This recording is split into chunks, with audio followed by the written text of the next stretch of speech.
Hi, I'm Femi OK, and you're in the stream. Today, finding hope for Baltimore's future. We speak to residents on getting social justice for their community.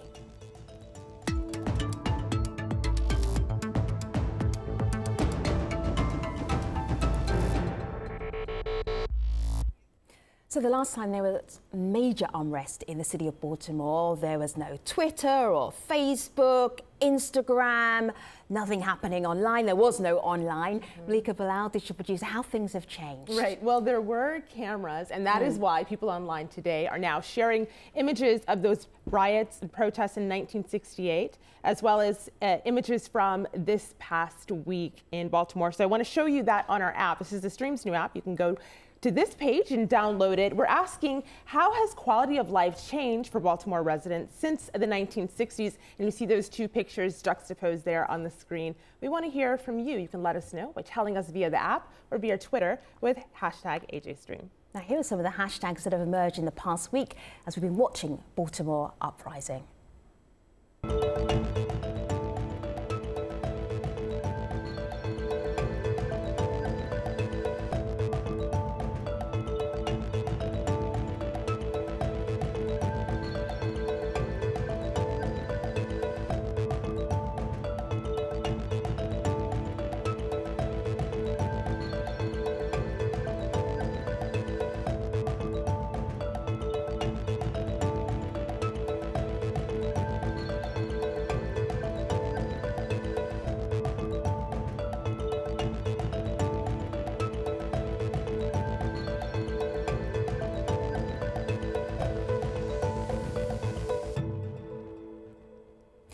What type of change will Baltimore's recent unrest create for its residents? Earlier this month, 25-year-old Baltimore resident Freddie Gray died of a spinal cord injury sustained while in police custody. His death sparked riots and thousands to march for an end to police brutality and for greater social justice.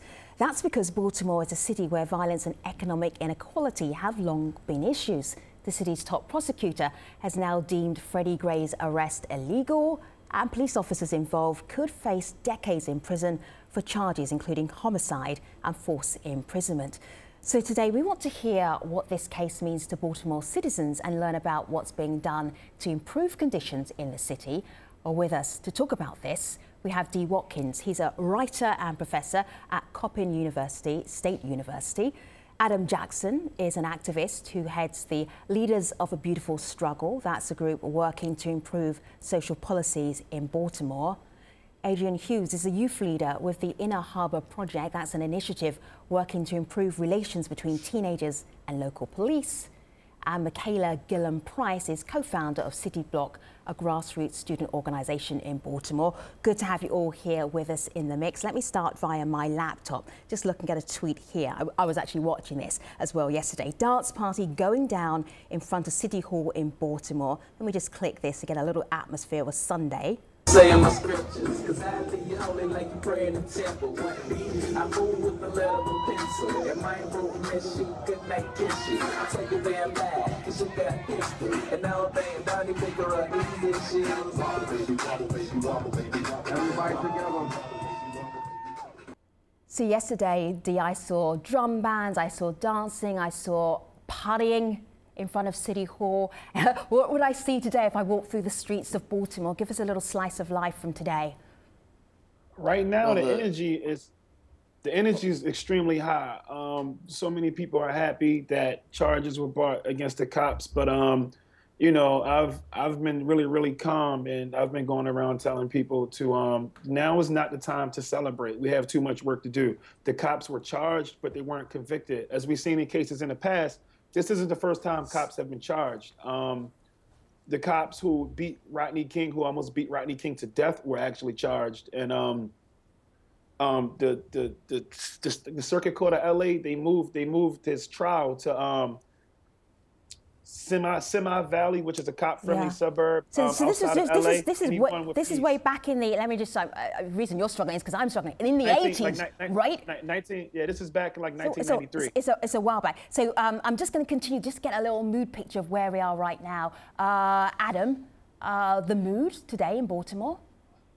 Well, like Dee said, I mean, it's a really upbeat mood in Baltimore in terms of being happy that the officers were charged. But the problem is that people are celebrating too soon. I mean, I think people deserve release. I think people deserve to be excited about the process moving forward. But generally speaking, I think that people are hopeful and people want to be organized and want to make systemic change. So I'm hopeful about that. But, I'm trying to make sure that people stay on point that, moving forward, we have to maintain our organization. We have to maintain our diligence in making sure that these officers are brought to justice. And speaking of maintaining diligence, online, I want to show this juxtaposition. There's that word again of two images, really. This is one person who tweets, this is what Saturday in Baltimore looked like. And this is a Baltimore Sun photo. You see people dancing in the streets, of course, after the charges, excuse me. But then just before going live on air Monday, today, this is a tweet from a Baltimore Sun reporter. This is Colin, and he writes, huge police presence back at Penn North, officer on a bullhorn asking people to disperse, and one woman pepper sprayed. So there are conflicting reports about actually what is going on in Baltimore right now. Some reports of a gun being seen, police out in the scene, but you can see the tear gas here. So Adrian, I want to go to you with what you're seeing and how that fits into the celebrations from this weekend. Well, if you go outside and like just walk down the street, you'll see everyone in a wonderful mood, and they have a right to be. But they should not forget that this is just a small victory. And to what happened yesterday during this celebration with the woman being pepper sprayed and the new police presence, I think that the officers need to find a way to have a better understanding of what's going on every day in the community, because obviously there was no violent things going on. They were celebrating a victory. Michaela, I see you nodded as Adam was speaking. What's behind that agreement there from what he was saying? So there's absolutely a lot of celebration and that people are excited that they were charged, but I agree with Adam wholeheartedly that it's a little too soon for celebration. And like what Dee was saying, there have been multiple cases where police officers have been charged, but they're not indicted, and then they're allowed to walk free. And these 6 officers actually did get out on bail, so I mean that could potentially be a foreshadowing of our future. Hopefully not. But I have also seen, coming from this series of events, a lot of commitments, especially from students who are committed to not just fighting for this one incident of systemic racism where one black man was killed. And although it's a significant instance of systematic racism, well, I think everyone agrees that we have to continue fighting, and that even if they do get indicted, we will continue this fight. Every single guest is nodding in agreement with you, Michaela. Adam? Can I jump in for a second? Yeah, go ahead, Dee. Go ahead, Dee, Okay, and then Adam. And this is not just to you guys, but to the whole panel. So all of us are from Baltimore. Who do you know that gets convicted for a murder and comes home in like 3 hours? Exactly. Who gets convicted? Exactly. Who gets convicted? I know so many people that went down for murder, and I've never saw a person get convicted for murder and their bail is set and they come home and before they even got a chance to get the smell of the jail on them. Exactly. That's one thing. Right. Two, one thing about the celebrations. Petty drug offenses first. Exactly. So one thing that everybody in the city really, really, really needs to pay attention to is the fact that, or not even just the city, that everyone who's watching Baltimore right now needs to pay attention to. We're celebrating and we're jumping up and down and we're having like victory rallies and peace rallies because we're so used to getting railroaded by the legal system that if you dangle a little teeny bit of justice in front of our face, we're ready to just act like we already won. We're so used to having black people killed and no one being held accountable for it that the second they toss us a little teeny bone and charge some cops who are vicious, disgusting, evil murderers, that everyone's ready to celebrate. That's why I'm telling people, like, look, I understand Mosby came out. It was beautiful. It was historic. It was revolutionary. I was proud to be, I was just proud of that moment. But it's time to organize. It's time to connect with other leaders and other people who are trying to do things and figure out how can we move forward. Because even if they do get convicted, there's so many people that I know who don't register to vote so they can't sit on juries, that there's a possibility that these guys could be, they could face a jury of a whole bunch of people who believe what they did, who think that Freddie Gray deserved to die, that gruesome, harsh death. So, we definitely gotta, it's acknowledge what's going on out there. And some work to be done. Okay, Mosby is the top prosecutor there for Baltimore. Adam, So how do you move forward from here? Is that, this is, Dee says it's a little bit of a bone. What do you do with that little bit of a bone? What next?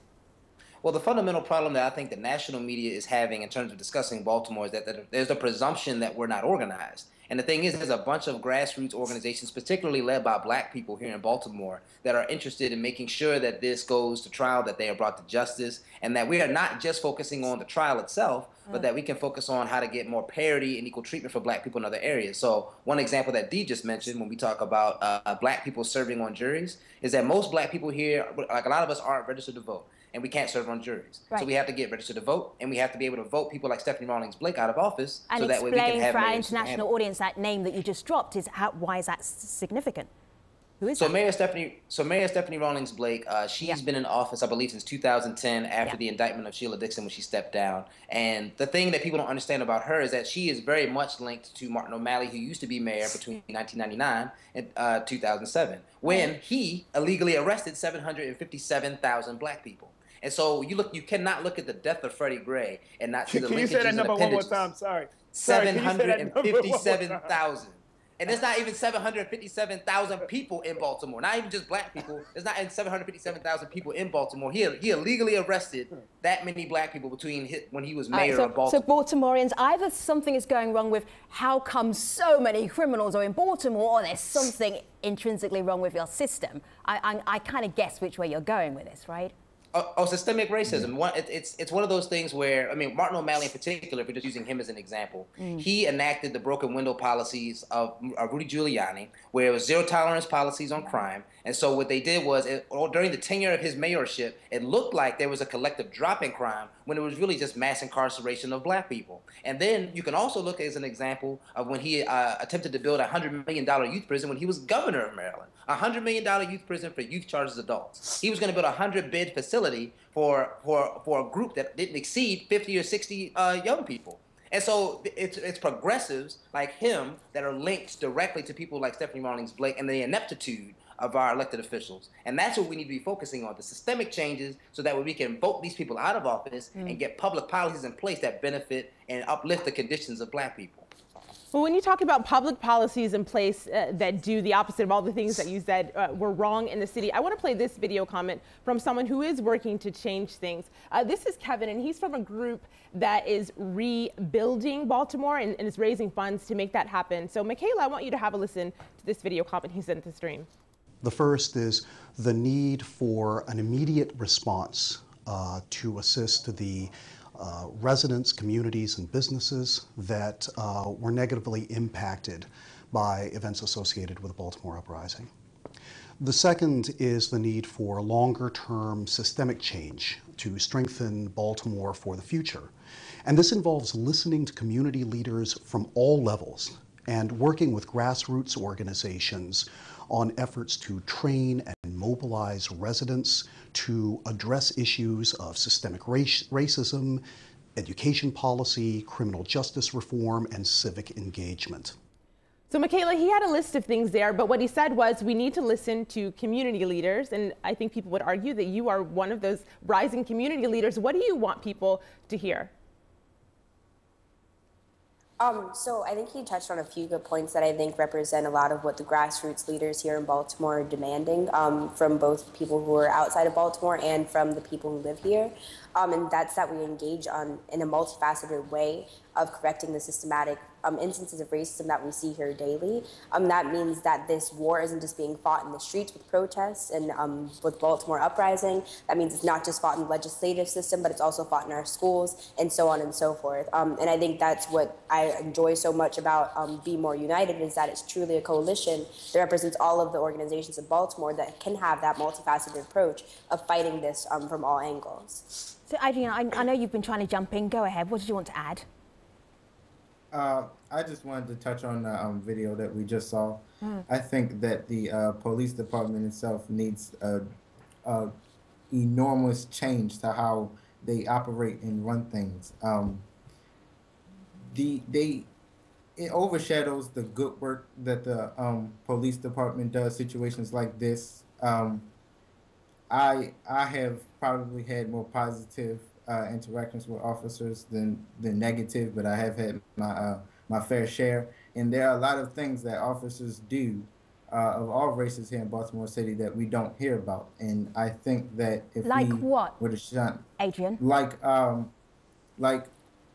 see, we here at the Inner Harbor Project, we work closely with the Harbor Unit, and one of their officers comes in and speaks with us a lot, and he was telling us things about how they hand out meals and food to the homeless families, especially around downtown. How they give, they gave this one girl a ride. She was from out of town. She was here for medical reasons.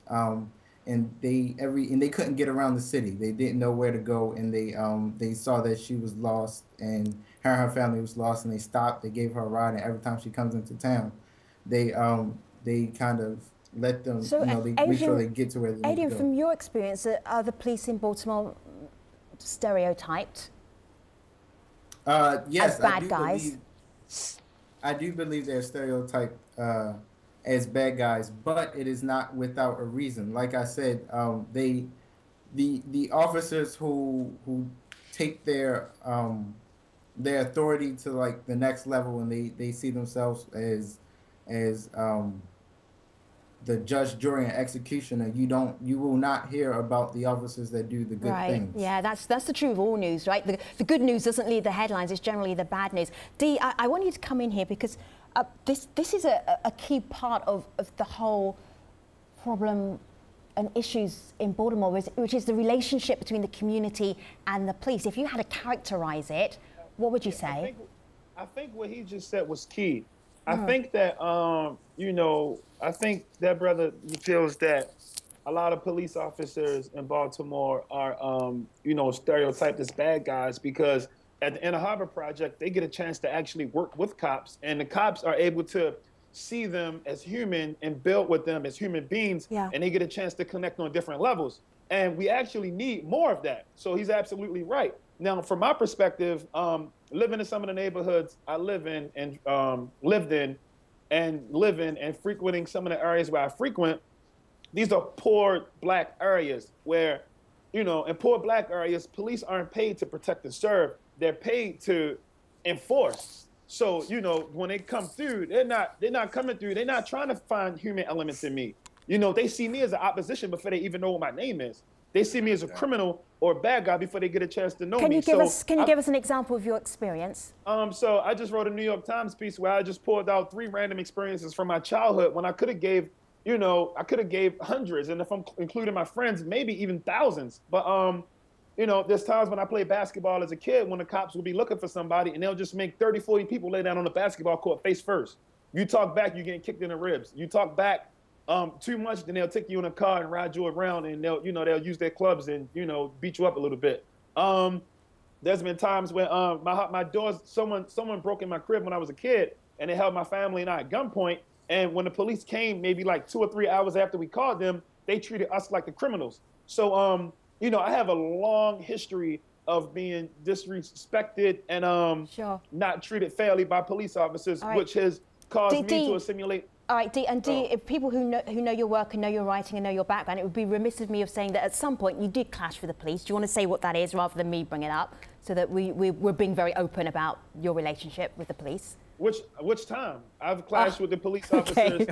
So I mean, because and I say that because when I was a kid, let me put it this way: did they ever have cause to arrest you, to harass you? Was there any? Did you ever give them reason? Yeah, this is funny. It's funny you put it like that because I've had so many clashes with the police officers as a kid before I ever decided to ever break a law in my life. When I did hustle, and when I was in the street, I was able to have more positive relationships with police officers as a criminal than I had as a person who never broke the law. So before you were a distinguished writer and professor, you did break the law. That's what I was trying to get to, but I wanted you to say it rather than me say it. I didn't want to feel like I was I want to set you up. I wanted you to say that. I'm from East Baltimore, and myself and like a lot of members of my family. Like myself and a lot of members of my family, I grew up selling crack. And as a person in the street, I kind of had better relationships with cops than I had when I never broke the law ever, which is very, very weird to me, but I'm sure you understand why. Malika. There's a question here online. People are arguing about what role race plays in this, and if it does at all. So there's a Facebook comment here from Meg who says some of the officers charged in Freddie Gray's death are black, including a black woman. I don't condone police violence or abuse of authority, but this particular instance is not a matter of white men versus black men. And Adam, I saw you nodding your head when Dee was talking about the police's behavior in poor black areas. So could you take us briefly through what you think is going on? This is or is not a race thing? Right. Well, people are trying to do, and they're doing a terrible job of it. People are talking about individual instances and individual behavior. And the thing is, when you look at racism like that, you lose the ways in which that racism is embedded to the systemic areas of society. So, for example, you can look at the ways that, racism has affected geography. You can look at it the way it affects economics. You can look at it the way racism affects all these different areas of life. What people try to do is they try to drill it down to, well, he's black and he's black, so there's no racism there. The issue is not it being black people, it's the system that props people up. So there's no such thing as a good cop. Cops are an extension of a white supremacist system that is designed to brutalize black people. So if you are a black person that is an instrument of that system, then it doesn't matter what your individual behavior is. It means that you are a part in an instrument. You're trained in a system that is designed to brutalize black people. Adam, you said there's no such thing as a good cop. When you say good cop, because the thing is, there are great people who are cops. There are great people. There are great people who feed their families from the money they get from being cops. There are people who do that, and my family is in law enforcement. But the thing is, when you look at cops as a part of and police as a part of a system that started in chattel slavery of African people, that moved through that is linked to the current mass incarceration rates. When you look at how that's linked to poverty and economic hardship, like all of that is racism and white supremacy in a system. And black people are just instruments of it when we're cops, when we're recruited to be cops. When people start saying it's not a race issue, they're missing the structure, the infrastructure that builds and constructs mass incarceration and police. Adam Jackson, Dee Watkins, Adrian Hughes, Michaela Gillen-Price. Can you believe we're done with this main part of the show? It's shocking, isn't it? Because I know you have got a ton more to show. This is why I am taking you all online to stream.aljazeera.com, because we haven't even scratched the surface yet. We are going to continue this conversation in a moment. But first, here's Malika with a look at the other stories the stream is following.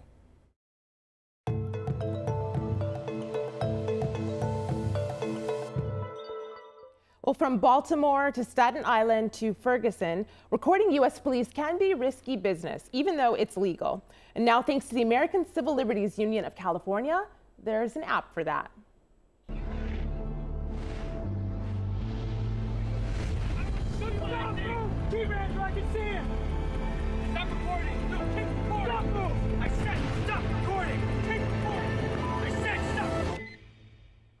According to the ACLU, the app has 32,000 downloads and counting.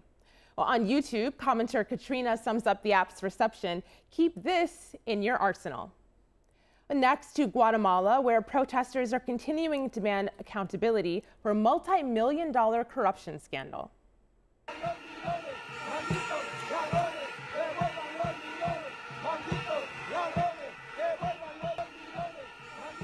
Demonstrators marched on Saturday to call for the resignation of the president and the vice president over a tax fraud ring revealed in April. The president denies any wrongdoing. Well, the hashtag Renuncia y Paseo Dos, or Resign Now, Phase 2, has received almost 10,000 mentions on Twitter. Coase Heber tweets, "We are Guatemala, and we order the corrupt out." Well, what else should we be covering? You can tweet us at hashtag AJStream, and your story could end up right here. Thanks so much, Malika. I know you're doing multiple things. You're doing the stories that we're covering on the stream, what's happening on this conversation as well. Were you getting a sense of how people are reacting to the Baltimore conversation? Yes, well, lots of people are still talking about what's happening now, the sense of confusion and anger, all using that hashtag Baltimore. Okay, to be continued at stream.aljazeera.com. Hopefully, see you at the post show. Thanks for watching.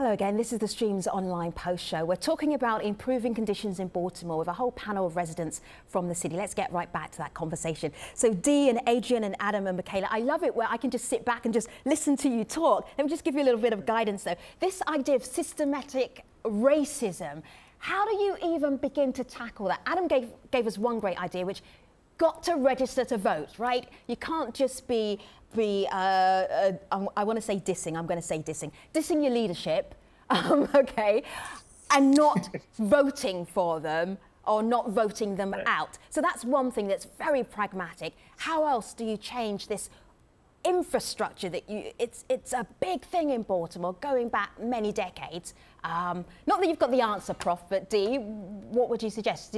This is your city. Okay, so first I want to just go back really quick and piggyback off something that Adam said, which was brilliant. You know, it's a system. So, you know, I can be the most coolest, nice guy in the world. I can have jokes and smile and, you know, be your friend at the McDonald's cash register. But if I'm selling you double bacon burgers with cheese 3 times a day, every day, you're gonna die.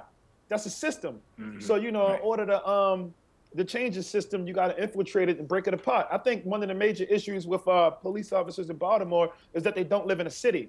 They don't understand the culture and they don't understand the people. So one of the things we can do along with getting people to register to vote is to implement policies or elect the public officials that are going to implement policies to make these officers know the people who they police. I said this once and I say it again. I've never, ever, ever, ever in my life heard a police officer say the word love. And I think that, you know, as a profession, everyone should love what they do. The Buddha says you should be able to see a person love and work and not be able to tell the difference. These people, they're not showing no love. So Adam, your parents worked in law enforcement. I bet they, at some point, enjoyed their job, liked what they were doing. Maybe it's more about Dee's personal experience. Well, the thing is, both my parents, my father, he was in the sheriff's department here for 30 years, and my mother was a correctional officer for 30 years in Howard County. And so it's not like I'm a stranger to being around police, but, you know, I mean, for me in particular, because different from Dee, I didn't have negative experiences with police growing up. I actually had more positive than negative. But the thing is that I was able to see from my peers, because they all grew up in, you know, poor neighborhoods than I did. And whenever I heard them talk about the police, they would always say they were being constantly harassed, even though when they weren't doing anything. And I used to wonder, like, we live in Baltimore, like, the police force is black, the mayor is black, the city council is black. Yes. And so this is the most confusing thing for people watching this, where everybody who's talking about, you know, you bring out the officials, apart from the governor, are from African-American heritage, they're black.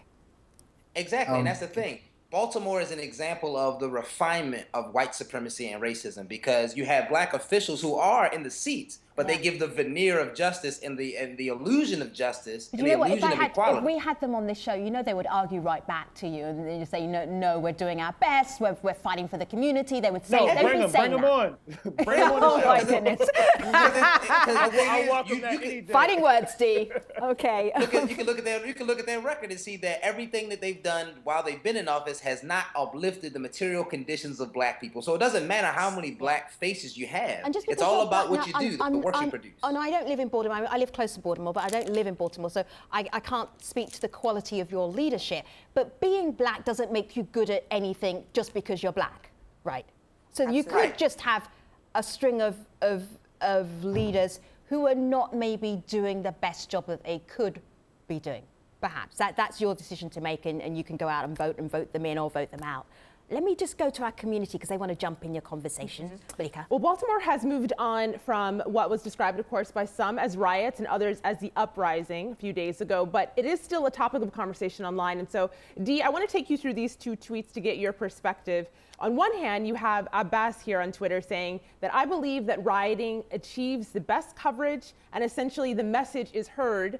The mayor failed to identify police failure, and thus you had the riots. And on the other hand, though, you have tweets like this. This is one person who writes in, do you see a political message in burning a CVS? And a CVS is the local pharmacy drugstore. I see riots as a poor excuse when other means are available. So Dee, I'm wondering, what do you think the message was? And was it a watershed moment? Could that have been really what made everyone pay attention? It's always funny because, you know, this is America, the mother of violence. We are a violent country. I don't know why we try to pretend that we're not. Now, you know, I'm not a person who advocates violence, but I do think that violence brings about urgency. And without the uprise, without that CVS burning, you would not have had those officers charged so quickly. You know, when you march and sing, and you march and you sing and you hold hands, and you know, and you take pictures with Al Sharpton, nothing gets done. I've been seeing that. That's been going on since before I was born. Nothing gets done. So this is no disrespect to Al Sharpton and his legacy, or Jesse Jackson and his baby. I don't know about that, but what I know is that when these that was really naughty if you just squeeze. I heard you squeeze that little baby in there. So basically, you're the old school civil rights movement. You say don't have a place in Baltimore. What I'm saying is this: we need to find a way to channel that energy that the clergy brings, right? That positive energy, and then we also need to find a way to channel the urgency from, you know, what happened in Baltimore, and meet somewhere in the middle where we can get this type of change without violence and without having, you know, without the city burning down. So I don't advocate violence, but I understand that violence was key in getting the and the reason why everyone's out smiling and dancing in the streets right now. Let me show you something. This is on my. Oh, go ahead, Michaela. You go first, and I'll show you something later. Go ahead. Oh, no, I just wanted to say that I completely agree that I will never take part in violence, but I'm never going to condemn it either. I think there's something very political about Black rage and what's going on in the community, and I hear so many problematic discussions going on around what's happening in Baltimore and the uprisings that are happening, not the riots. And this problematic rhetoric is that we're tearing up our own communities, and that's not at all what's happening, right? CVS is not of nor from the Black community, right? 3 Black businesses that were on that same street were not touched, right? They were protected by the Black community elders, right? So we're not tearing up our own communities. We're rebelling against a system that has always been pitted against us, right? There's nothing wrong with that. And I agree with Dee as well. It brings about the urgency that's necessary. And we're not just saying that old school civil rights movements don't have a place here. I think everyone can agree that, well, maybe Adam might be saying that, but I think there's a place for everything, right? And I think that the kids who decided to take to the streets and express their Black rage were completely justified in doing so, and they should not be criminalized because of it. Do you have Black rage? I agree, because the problem is that the violence had a light shined on it, and that's sadly what people paid attention to. And the singing and the old school marching didn't get a light really shined on it until after all the violent thing happened. So a lot of people are judging our youth for taking to the streets the way they did, but the sad thing is that's how the job got done. So that's one of the things that really needs to change. They need to kind of pay attention more to the positive things that are happening. Yeah, so Adrian, the job got done. What was the job? To not shine a light on a light got shined on how our living conditions are in the less fortunate parts of Baltimore City. That's when they really started paying attention. All right. I'm intrigued by, Michaela, your Black rage. You're keeping it together very well on the show. What is it? Articulate it for us. I don't think there's a way to articulate Black rage until you're a Black person in America and you wake up every day to stuff like this, right? Yeah, I know what you're saying, actually. I could articulate it myself, but I want you to do it because you're in Baltimore and I'm not. Right. But yeah, I mean, it's something that's very political, right, when it's used productively.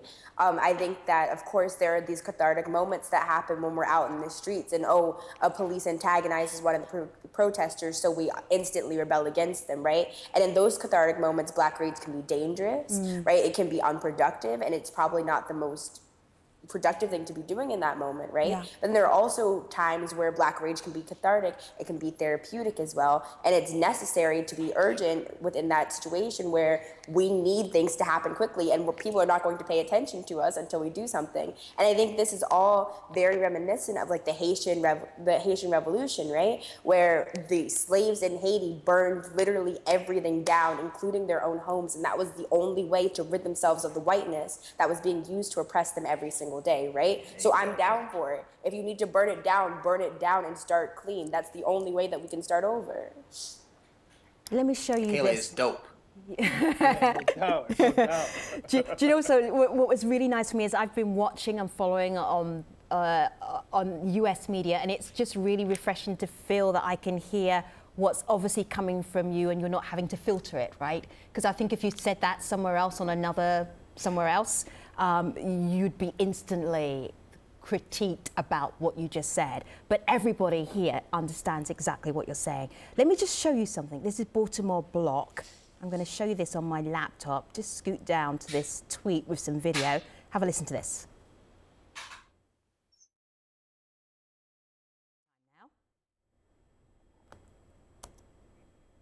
Here we go. Indict, convict, the whole damn system is guilty as hell. And I'm going to press play again, see what happens. The whole damn system is guilty as hell. Indict, convict, send those killer cops to jail. The whole damn system is guilty as hell. So Dee, that energy in the streets, this is a diverse group of Baltimoreans. They're all marching, they're asking for things to change. What do you do with that energy right now? We change, we build, we challenge our politicians to do what we elect them to do. I know, I've met with Adam before. He's a friend of mine. I talked to a lot of other people. I met with Malika before too. But I think that this is a time for all of us to realize what our talents are and to just maximize potential. So, Adam's a master of rhetoric and debate and organizing. So, it's time for him to help, young people like he's already doing, find those skills and explode on the next level. I'm a writer. I teach people how to read. My thing is literacy. It's my job to use that journalism skill and to use that pen to explode my own revolutions. And then somewhere together we meet and then we build on a bigger level. That's, and we have to be dedicated to those goals. I know that I won't see the change that I would like to see in my lifetime, but I'm honored to be able to fight for this every day until I die. And not be censored and not care what people think or say. Adam? Especially when it comes to speaking truth to power. So I guess to extend on D, because I completely agree with what D's saying, but I guess in terms of the sophistication, in terms of the way that Black people need to be moving forward in Baltimore, we need to focus on institution building first and foremost, because the problem is there's racism in the police force, but there's racism on the other side of it when you look at the nonprofits and the philanthropic foundations. Because the thing is, here in Baltimore, we talk about fixing the problem of Black rage or fixing the issue of fixing our social conditions. We always look to the nonprofit sector, the philanthropic sector, and then we start figuring out like, okay, where can we get money and resources? But then we always cede it back to people who are not in our community. And so what we need to start doing is figuring out how do we build institutions that are Black controlled, Black owned, and how do we use those institutions to build up from the grassroots level in the hood where the Black people are. Not starting off with grants in places that are not connected to the community, but let's figure out how we can build institutions that serve Black people here in Baltimore, and let's make it indigenous to the community, because that's a model that can be used anywhere in the United States, from Baltimore to Ferguson, down to St. Louis to New York, anywhere you can use that model anywhere in the United States. So we need to focus on building Black institutions that serve Black people. Adrian, I feel you're kind of doing this already, building bridges between the community and young people and the police. Do you want to tell us more about that? Yeah, so here it's all youth led. So when we interact with the officers, when we interact with the stakeholders in the Inner Harbor, it's all us. Like they allow us to do it. They allow the future of the city to go ahead and start making those connections and trying to, like, no one knows Baltimore City like the people who live here. So instead of going, like Adam said, outside of the community, we are taking the youth of Baltimore and giving them power to do something about the problems that's going on here. Sure. Michaela, you've been described as a young activist. Where are you going to take your activism now off the bump of Baltimore uprising? So I have to continue doing what we're doing right now and continue to make it more productive and harness that energy that we were just talking about. I am a student of Baltimore City Public Schools, and I work with Baltimore City Public School students, so the dynamic's very different, right? Yeah. Because the majority of us are underage, so we can't vote. I'm still only 17, which means that I cannot vote until next year.